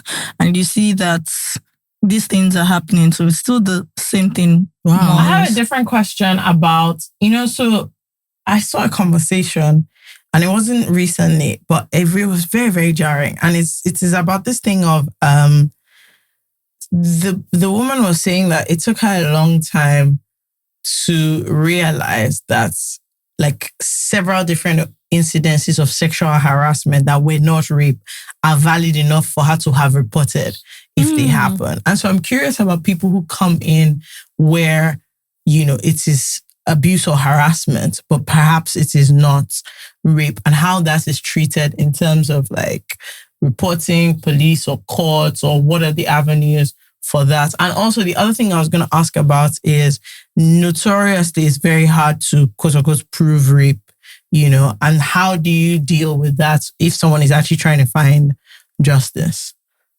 Okay, so I like to talk about access to justice. So for access to justice has gotten better. We have the sexual offences court now. We have the gender desk. We have a lot of things going on. But there's still the time frame. Yeah. And you find out that sometimes survivors, once they start this process, they want to be done with it. Yeah. And move on. And then you're telling them 9 months later that, like you come to court, the case is currently hearing. That's if you've even gotten advice from the DPP. What does that mean? Sorry, we have to ask this question. So I'm just trying to find out, because a lot of people don't understand how difficult it is to actually kind of get any justice. If somebody has abused, somebody has raped you, you're an adult, you have to prove it. And it's a situation where just of you were there, maybe you've done a rape case, maybe you haven't. Sorry. Which is why when it's for Nigerian courts to sentence somebody for rape, it's very then you go have a baby. You know what? I know. You know what? You people are professionals in your field. Don't let me use my personal issues to spoil your market on this glorious day. No, but like, Fekemi was asking about, to tack onto that question, as people who see like the entire chain, where do you see people's resilience? So the very few that have overcome mental like social stigma, I'm going to court, I'm going to chase this thing. Where do you see like society, the legal system kind of fail people? What's the bits that you're like, Kai? It's within that phase when they've come to the center, they've started their journey with the center, we've sent it to police. Police will now start their investigation. And then you see that once the investigation is done, they take it to the Department of Public Prosecution because it's a case against the state. And so the Department of Public Prosecution will then prosecute. And so there's something called DPP advice where they would advise on what the charge would be. Will it be rape? Will it be sexual assault, indecent assault, and what have you? And so the time frame to get that and then get it to the court to start the process, the court process, you see that police will say, I've not gotten DPP advice. And then DPP will say, we're working on it. And they have their own issues because they are a government. They don't necessarily have a department that deals with sexual offenses the way the police would have the family support unit and the gender desk. So they are dealing with, as they are dealing with the sexual assault cases, they're also dealing with armed robbery, kidnapping, and all of that. And so you see that by the time it now gets to the sexual offenses courts, you also now have to start the whole process of, okay, the defendant did not come today, defendant came today, the judge will decide to hear the case either ways, and they'll start the whole process. But because we know how the courts are, in as much as the sexual offences court takes lesser time, it still takes a lot of time. I was going to say, what's what's average, the time frame? On average that you've seen, what's the time frame? To even get to court? To get to court, the average is a month. So that part is not even bad, to be very honest. Yes. A month to get to court. A month. If you've dealt with the Nigerian court system. And that's because probably the police referred to us, and then they are just waiting for us to send back the medical reports to them, and then they would just deal with the DPP and all of that. And then it's also like a clear court case where the DPP cannot say, oh, maybe there's not enough evidence to try for rape as opposed to trying for other smaller offenses that you would get. And so you see that with access to justice issues, it can be tiring. Yeah. Because survivor will come and say, sometimes, and again, another thing is, because more than often, sexual assault is about power. Yeah. The survivor and their family members can be on the lower strata of society. Yeah. And then you find out that they don't even understand, which is why we have court watchers sometimes that go with them. And explain. They would adjourn the case, and sometimes they don't understand what is going on in the court. They just know that when the next hearing is. Judge sat down. They sat down. They don't know whether it's their case, because cases run. They don't know whether it's their case that was heard. They sat down. The next thing, the DPP person stood up and left. They followed DPP person. DPP person say, come so date. They don't know if that is the date that their case was adjourned to. They don't know whether the judge has even thrown out the case. So like there's a lot of, and at a point they're like, you know what? Leave it for God. That's what I leave it for they leave it for God a lot. Yeah. I think leave it for God. Yeah. It's also sometimes it can be. I imagine it would be humiliating as well to not really understand what's going on, and and then for it to be so drawn out when you are, in a sense, trying to put it behind you. Yes, as well. And move on. So I don't really blame. I understand the view of people who are like, look, if the justice is not even guaranteed anyway, then let me just free, which is a shame, because that means that a lot of things just go unpunished. The other thing I wanted to ask is like, so obviously there's counseling that you provide and all that, but these things are very traumatic. And I think another thing that is trivialized is just how traumatic it is. You've been raped. A lot of people can't be intimate, cannot have partners, cannot, depending on your circumstance. And so I don't know, I'm very curious about like just the ongoing support and therapy. So can people have counseling for a year plus after? Of course they can. Of course they can, for as many times as they feel that they need to, and at no cost. At Mirabel Centre, at no cost at all. We have our helplines as well, so they can always reach out, chat and say, okay, this is how I'm feeling right now. And then, as Zulu spoke about, the Survivors Forum is something we have once every month, and then they come together and they are able to draw strength from each other. They are able to share out their experiences. A lot of times, they when they get together, they burst into tears, and then somebody strengthens the other person and all that. And for us, success is for us seeing that survivor who walked in feeling depressed in January is a survivor who is leading the conversation at May's Survivors Forum. So that shows that's success, that's progress for us, that's growth. You are able to see firsthand that there's progress for this person and this person is actually healing. Random question. Sorry, do we have I can guess the answer already, but I know like Lagos opened the some forensic center. Is there like a push, particularly in like sexual assault cases? Because we spoke about medical reports.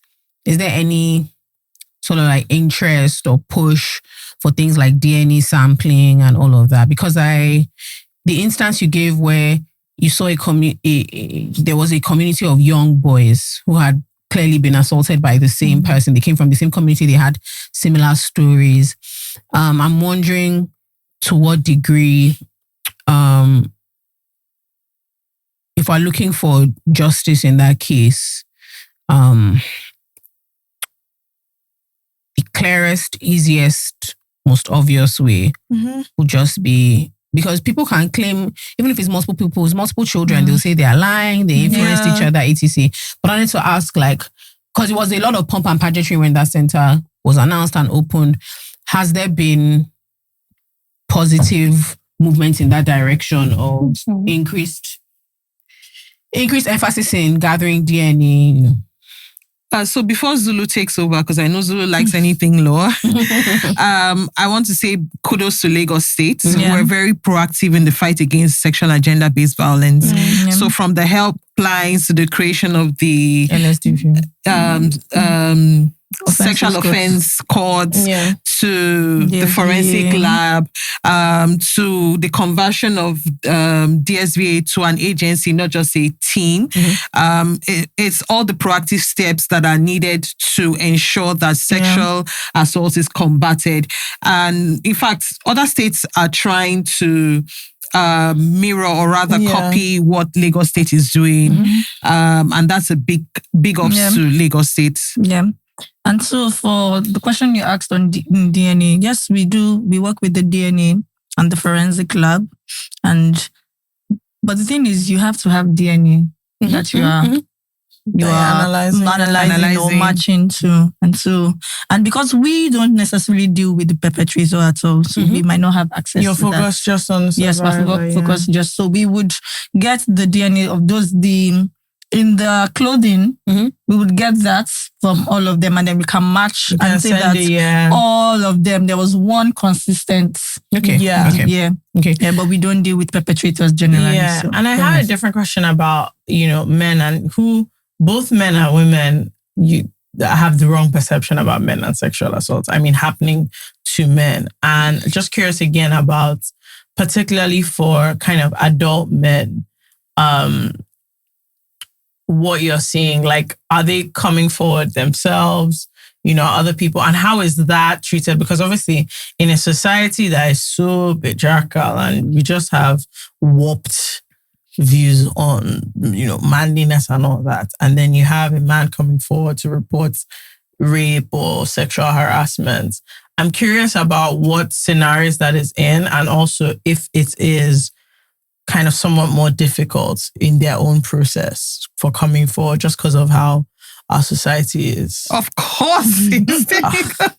Of course, it's difficult. I mean, the number of females we've seen compared to the number of males is almost, my goodness. I think it's more than double. It's way more than, because what we see mainly is boys, young boys who are approaching adulthood, and then young boys who are, of course, very little boys and all that. But then it's interesting for me, allow me to say before I hand over to you, that every young lady knows a friend of hers who's been sexually abused or any, that sort has happened to. But no young boy will say he knows somebody who perpetrates the act. So for me, it's really interesting. I don't know if the boys are covering up for themselves, or if they're not having this conversation among themselves, or if they actually think it's not a wrong thing that they are doing. So I think it depends as well, because a lot of if you talk to a lot of guys about their first sexual experience, you'll be shocked. It's always deeply inappropriate. A lot of times. At best, inappropriate. Wow. Usually some form of sexual assault. But because of our society's warped attitude of sex with men and boys, there is an attitude that they take it as a thing of pride. And I'm like, you are 8 years old. You had no business being touched like that, or any sexual activity as 8 or 9 or 10, 7. It's not something to be. You're not a guy man for that happening to you at that age. You were raped. That was sexual assault that happened to you. So you often find that it's almost like you're arguing with somebody about their experience because they are mentally divorced from the idea that they were assaulted by an older woman, they have a clearer understanding if it's a man. Yeah. Right. Yeah. But when it's a woman that assaulted them sexually, they divorce the idea from that reality. Yeah. So I don't know. My hot take generally is that men understand consent when it comes to being in the same spaces with men. Yeah. So if you touch a man on his waist, if a man touches a man on his waist, he understands that it's inappropriate. But he doesn't understand that it's inappropriate to touch a woman on his waist. So they understand consent generally when it comes to being when it comes to men. And this is so interesting because I saw a video on TikTok of a guy talking about he was having this exact conversation about how, turning men down is often a sport. Yeah. It's very difficult. And he was upset and he was explaining it. And then lots of women were like, they're just trying to get to know you. Yeah, it's men that also are approaching women. They're like, did you smile? Smile. Like, why you smile? Like, he's just trying to, like, I'm sure, why are you having an attitude because somebody tries to say, "I handsome boy." Of course he wants to. Uncle smile. And in the comments, he was like, wow, I like. He was annoyed, but he kept saying, "Wow, I'm so annoyed, but I see what you guys are saying." Because he was very frustrated and very annoyed at and people are just like, yes, so this happens regularly, constantly, and some of those guys,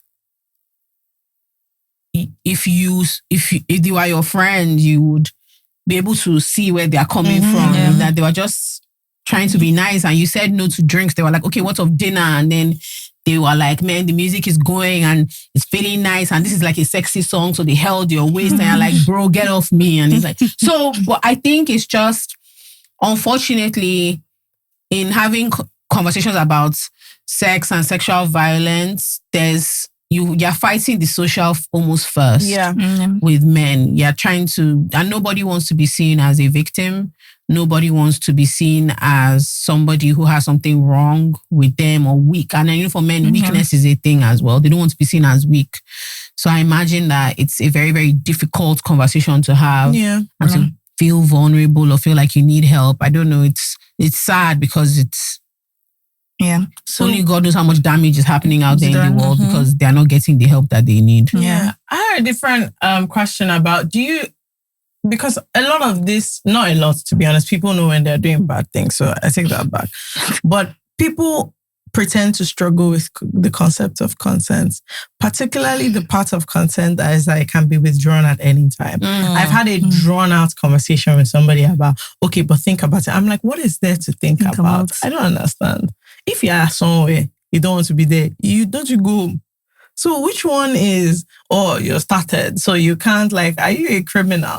And so I'm curious about how the center, if it does, approaches the concept of people understanding what is and is not harassment. Personally, I'm of the view that a lot of people are pretending that they don't know when things are inappropriate. But just to belabor the points, how do you approach kind of the education of, listen, this is where the line starts. And it's usually much earlier than people think it is.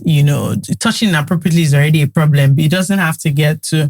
So how do you approach kind of the public information side of things? So for me personally, what I do is I, first of all, like to share information about the importance of maintaining personal space. Yeah. Now, what is personal space? I could decide to walk into this room and I do not want to sit on the same couch with Zulu.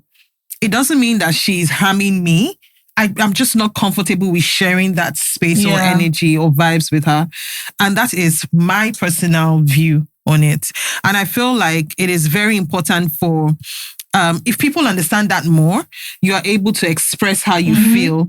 For instance, a 7-year-old can walk into the room where she feels very uncomfortable with a particular auntie or uncle and say to her mom, "Oh, I don't want to be here with Miss Zulu." And her mom would respect that and not say, "Come on, what is wrong with you? Don't you know that Miss Zulu is your auntie?" No, you. Yeah. So we need to get more comfortable with respecting people's personal space. And autonomy. And thank you, and autonomy as well. well. So for me, I would say if I walk into a room and I do not want to, for instance, sit on the same couch with Zulu, it should be understood that I don't want to share that space with her. It doesn't mean that she's maybe touching me at that particular point in time. I just do not feel comfortable about sharing that space, how little or how wide it is, with her.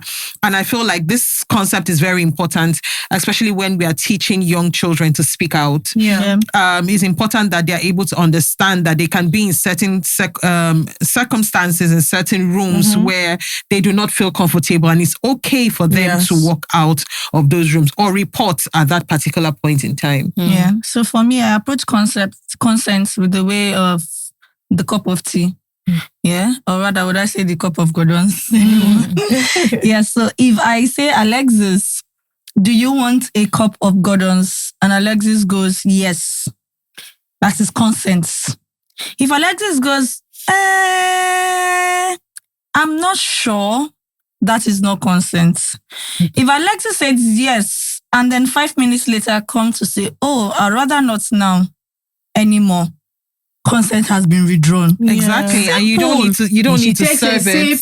If she takes it, drops it, and she says, oh, I'm no longer interested in this cup of, consent has been withdrawn. Exactly. So like it's simple like that. Exactly. But of course, people gloss over these things. Yeah, I think it should be, and it is straightforward.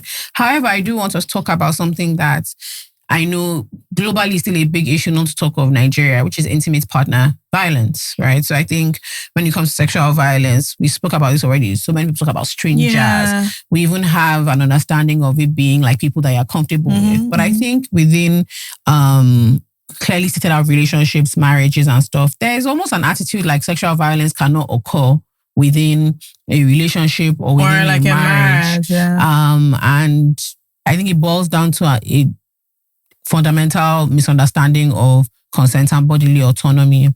So I wanted to ask how we could like approach that as a society much better, and understanding of the fact that it can happen, and what are the steps people need to take within those scenarios.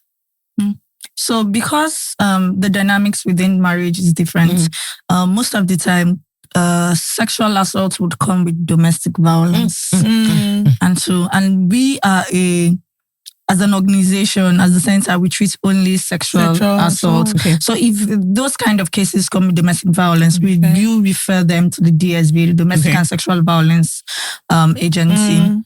But that is not to say that we do not see them. Yeah. And we understand that for us to move past saying, oh, there's no such thing as marital rape or intimate partner violence, our laws and policies must change. So what is the current setup like with the laws and policies now?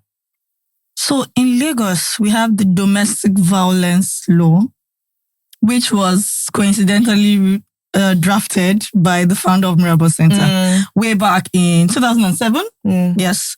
And then we now have the DSVA, the law that brought about the DSVA that contains the offenses and all those other types of things. In Nigeria, generally, we have the Violence Against Persons Prohibitions Act. But because Lagos has the DSVA law, it did not domesticate the VAP Act. So the VAP Act is pretty much very clear on sexual assault, sexual abuse it's very encompassing with objects, with the penis, with different things. And then the DSVA law tries as much as it can to take up from that, but obviously there are still certain laps. So within the law, technically, there is no marital rape. Oh, sadly. I mean, I think it's important for us to be able to have this conversation. It's important to be able to say, so that, because, it's so frustrating sometimes. I'm like, I don't understand how you cannot see that. Like, because they're married, it doesn't mean that the rape cannot occur. If there's no consent, it has occurred. Like whether we're sleeping in the same bed normally or not, it doesn't matter. But so there's no legal recourse. More or less. Yes. Okay, so outside of, we just had this conversation about intimate partner violence, but I wanted to ask, as people who work in this field, if there was a law or policy you could change not specifically about intimate partner violence, but because you see like literally like the chain of how it operates. If there was a law or policy you could change that you think would dramatically like intervene in how sexual violence is treated by the courts, by society, can be a law, it can be a policy. What would it be? Have you ever thought of that kind of thing before? Well, for me, I see things quite differently. Maybe because I'm not a lawyer, but what I would say is maybe it can be a policy. I would look at it more about the importance of implementing the already existing laws and policies. Right. What do you mean? So in terms of keeping children safe, in terms of criminalizing sexual abuse acts, I would look at how we can make sure that the gaps are closed. What are those existing gaps that are restricting us from being able to fully actualize those laws and policies? For instance, we spoke about the gaps or the delays in getting advice from the DPP. How can we, reduce that? How can we ensure that there's more use of forensic examination or forensic evidences? What are those things that will make sure that the gaps are reduced and ensure that access to justice is a reality for every survivor? So for me, it's not about changing anything. It's more about making those policies stronger, strengthening them, building the capacity of lawmakers, justice sector actors, so that they even know what the provisions of the law are. Yeah. I think for me, it's in relation to access to justice. Access to justice is a pain in the neck. But yeah, it will be in building the capacity from the police. Yeah. From the police. We recognize that the police is doing wonderful work. They are our partners. We work with them. We see the work that they do. But there's still so much to be done. Yeah. And so it's from the police, because we don't have the FSUs and the gender decks across the state. So it means that there are still some places that people will go to report to, and they'll still hear certain things that should not be heard. Yes. And so it's like, why don't we start from the basics for them? Why don't we integrate these things in how they are being trained, how they are being brought up? And then for the lawmakers, for the judges, the justice system, we recognize that the sexual offences courts has made survivors and their lives better. But there's still a lot that can still be done. We can have shorter time frames. Most times they have concession given to these cases when they go to court, especially when we have doctors come in to give expert witness to defend the medical report. But then some judges can be stubborn, respectfully. And so we see that some things need to change. We need to have those conversations. They need to know, they need to understand it from what exactly rape is, what exactly the survivors are going through. And I think that's justice. And I think the last one would be funding in terms of like law and policy generally. Funding. The Mirabel Centre is funded by grants and donations. And so, yeah. You guys, they need money. She's trying to be polite. She's trying to be coy. We need money. I'm not polite. Because my next question was, okay, so what is needed? Yes. What money. I know that one for a fact. They need money. Now them big pepper. Explain to people what the money is doing. What the money does. Thank you very much for this question. Proceed to sit up. Let's get into see how you've come alive now. Very important. Because a lot of times when people just say, oh, this organization needs money, people just do as if, oh, what would they? You've heard that they are giving counseling to people for free for as long as they need. Okay, you heard that they have a medical. The people doing the counseling, you don't think that they eat. Yeah. You have to pay people. So maybe if you explain what is happening. In the local Nigerian parlance that's been going about, thanks to Monica. Shout out to Uche Montana. Now we be pepper, now we be salt. So basically, what does the money fund? The building. We don't have a building. If you go, the Mirabel Centre is situated in Lasut. Okay. Yes, inside Lasut. If you go, we have the small place that is a that we call a reception. We have the admin. Yeah. We have the counseling room. We have the medical room. And that's all. And so you see that we've done great things out just of having that space. Yeah. Yes. So imagine what we would do with proper equipment, like with our own space, running the show more or less. And so the money goes into providing drugs. I'm amazed consumables at the things that we have to give survivors. We have to do tests for them, HIV and all those other tests, infections and everything else. We have to, and anything that comes as a result of the medical reports, we have to cover that as well. Oh, the drugs. Yes. And all that. Wow. Yes. So have you forgotten that survivor that we have to provide diapers adult diapers on a monthly basis? Yes. So these are the kind of things that the money goes into. You mentioned something when you said that we provide free counseling.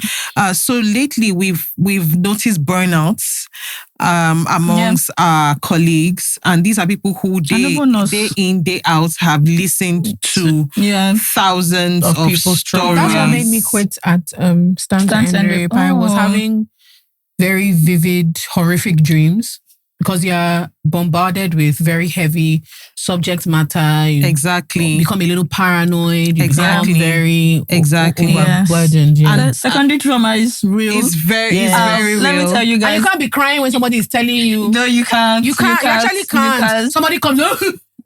Okay, if you that are supposed to be helping them. No, it's funny, but it's not funny. What should I do? Because if you, this is by it's like when you tell your parent therapist something and they say, oh wow. And I'm thinking, oh my God. And I'm thinking, sis, why do you say that?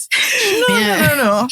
Just, why do you say, is my own that bad? Am I having a mental issue? True. But so you were saying burnout. Yeah, so sorry, Alex. The secondary trauma is very real for us. Like it's funny now to me because I've moved past that thanks to therapy.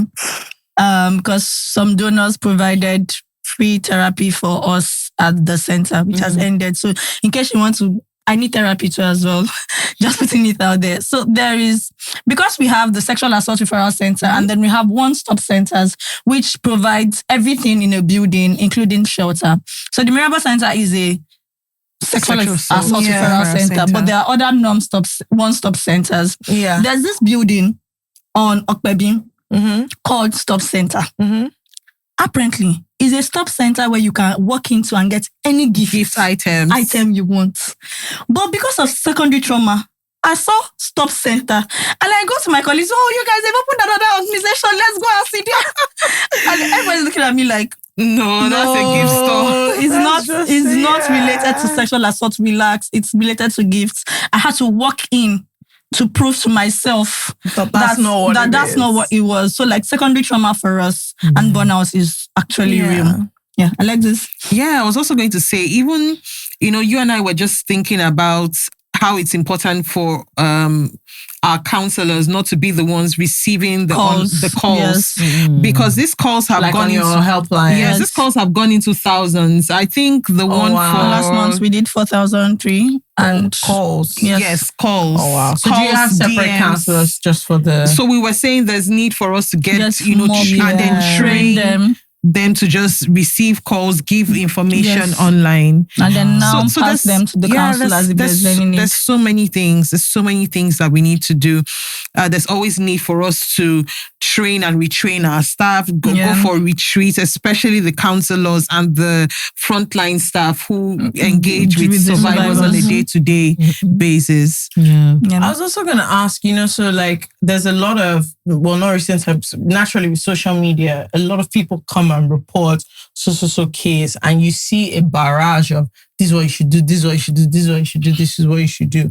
Kind of what is your, I guess, more or less professional take on, okay, yes, it's fine to report it publicly, but if you've been assaulted, if you've been harassed, these are the steps you should take. Yes, you should take. Like for anybody that is like, okay, you know what, this has happened to me, or, God forbid, it happens to you again or anything. This is what you should. What would you say to people that this is what you should do? So you know how when something happens, there's everybody's advising. At the same time, everybody wants to advise you. 1 million advisors, zero helper. I remember the case that happened 2 Sundays ago, somewhere in Ikorodu, and this young lady had been sexually assaulted and even beaten up. Wow. And she had reached out to us on our socials. Big ups to her, because a lot of times you don't know. Especially at that point in time, you're a bit confused. So what I say, the first thing to do is to reach out to Mirabel Centre. It was on a Sunday. And at that point, because she had reached out to us, we gave her a step-to-step guideline on what she should do. So take off your clothes, put them together. She said she didn't have transportation money. We said, okay, just look for where you can borrow. Come to the center. Monday morning, she was at the center at about 6:30 a.m. She said she couldn't sleep in Ikorodu. She had to find her way. She didn't even want to bathe or anything. So we always say, come immediately. This thing has happened to you. And if you can't come immediately, reach out to us and then we'll just calm you down, put you through. Once you're able to come at the break of dawn, we would ensure that you are cancelled. We'll ensure that head-to-toe medical examination is done for you. It's very important. A lot of times, I keep saying that if people come in immediately, these things happen. It's always easier for us to be able to put evidence together. Thank you so much. That's Thank you very really much. important. This has been guys, an important... I mean, you can search them, but we'll also put the numbers and all of that out there. And the last question. What about people who this happened to some time ago? So it happened last year, and 2 years ago. And they need help, but they've not said anything to anybody. Or you've kind of, in this conversation, that you're starting to realize, okay, maybe this was not okay. What about recourse? How can the center help those people who they're assaulted, but it wasn't today, it was 2 months ago, it was last year? Yeah, so we would provide psychosocial help, definitely. So reach out to us if you have, or you know anyone that was raped or sexually assaulted, reach out to the Mirabel Centre. We would always respond to you. We are here for survivors, more or less. And it doesn't matter the time. It's never late. It's never late. Never late to speak out. It's never late to speak out. It doesn't matter the time. It takes 10 years, 5 years, 2 months. Please speak out. Sexual assault and rape usually thrives on silence. And so we must break that silence. So speaking out is the first step. Yeah. Thank you so much for coming. Thank you so Please, much. if people are looking for the Mirabel Centre, where you guys are, how to help, how to donate, so if they want to donate, but if they also want to find you across socials, how do they do that? Yeah.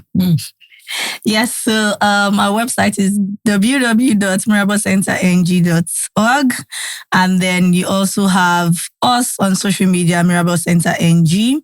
We are located inside the Lagos State University Teaching Hospital on Obakinjobi Way in Ikeja. You can walk in from time of 9 a.m. to 4 p.m. on Mondays to Fridays, and then for weekends we are there from 10 to 2 or 4 p.m. depending on the crowd that we kind of see. And we do see a lot. So, yeah. Thank you, ladies, so much. Thank you so much. What we're also going to do is, because I asked them before they came, is they have account details or whatever. Yeah, people ask. People whether it's a link or account details. We have a Flutterwave link. Oh, you have a link. Perfect. Yes. Perfect. The link will be there. In our YouTube, Yes. and then in our for notes. you to be able to donate to them. They're doing really, really awesome work. And if you need them, you know somebody that needs them, please reach out. And if you don't need them, donate. Yeah. Donate for the people that need them. Just donate. No money is too small. Don't worry. Just donate something. Don't worry. It'll be fine. Thank you guys so much. Thank you so much for coming. for having us. I appreciate it. We hope you had a good time with us. Yes, I hope we everybody learned did. something today. Yeah. Thank All you right, so guys. much. See you next week. Bye. Bye. Bye. This episode of I Said What I Said is brought to you by Carousel Networks. We are your hosts, Feikemi, FK Abudu, and Jola Jolzayeye. Our producer is Debbie Romeo. Our production associate is Oreolua Anibaba. Our social media manager is Remi Oluwole. Our cinematographer is Divine Nabuko.